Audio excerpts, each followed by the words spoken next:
हरे राम राम राम हरे हरे, हरे कृष्ण कृष्ण कृष्ण हरे हरे।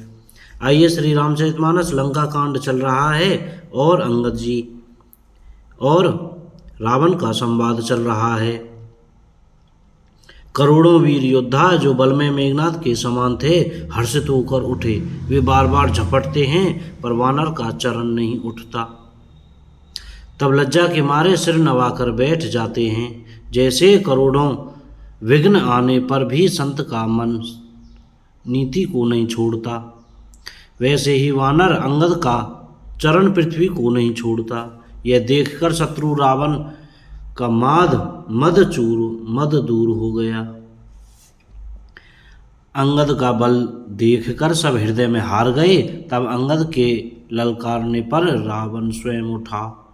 जब वह अंगद का चरण पकड़ने लगा तब बाली कुमार अंगद ने कहा, मेरा चरण पकड़ने से तेरा बचाव नहीं होगा। अरे मूर्ख, तू जाकर श्री राम जी के चरण क्यों नहीं पकड़ता। यह सुनकर वह मन में बहुत ही सकुचाकर लौट गया। उसकी सारी श्री जाती रही। वह ऐसा तेजहीन हो गया जैसे मध्याह्न में चंद्रमा दिखाई देता है। वह सिर नीचा करके सिंहासन पर जा बैठा, मानो सारी संपत्ति गंवा कर बैठा हो। श्री रामचंद्र जी जगत भर के आत्मा और प्राणों के स्वामी हैं। उनसे विमुख रहने वाला शांति कैसे पा सकता है।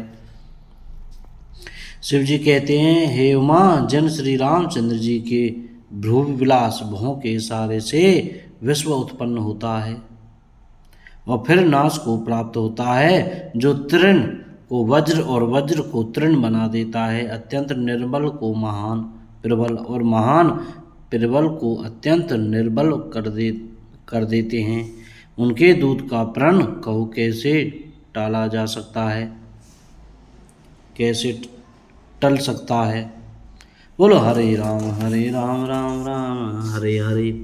फिर अंगद ने अनेकों प्रकार से नीति कही पर रावण ने नहीं माना, क्योंकि उसका काल निकट आ गया था। शत्रु के गर्व को चूर करके अंगद ने उसको प्रभु श्री रामचंद्र जी का सुयश सुनाया और फिर वह राजा बाली का पुत्र यह कहकर चल दिया, रणभूमि में तुझे खेला खेला कर न मारूं तब तक अभी पहले से क्या बड़ाई करूं। अंगद ने पहले ही सभा में आने से पूर्व ही उसके पुत्र को मार डाला था।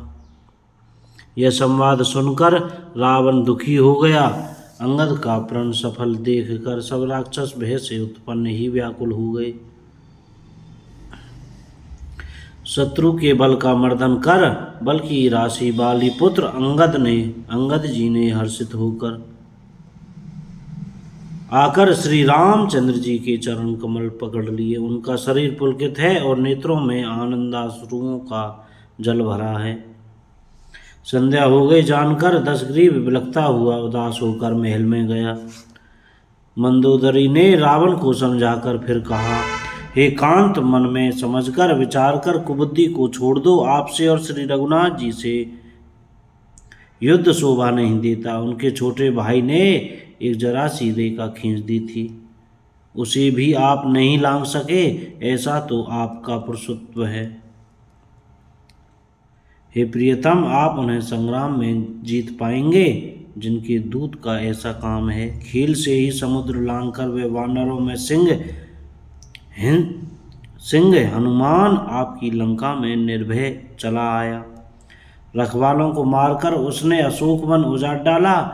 आपके देखते देखते उसने अक्षय कुमार को मार डाला और संपूर्ण नगर को जलाकर राख कर दिया। उस समय आपके बल का गर्व कहाँ चला गया था।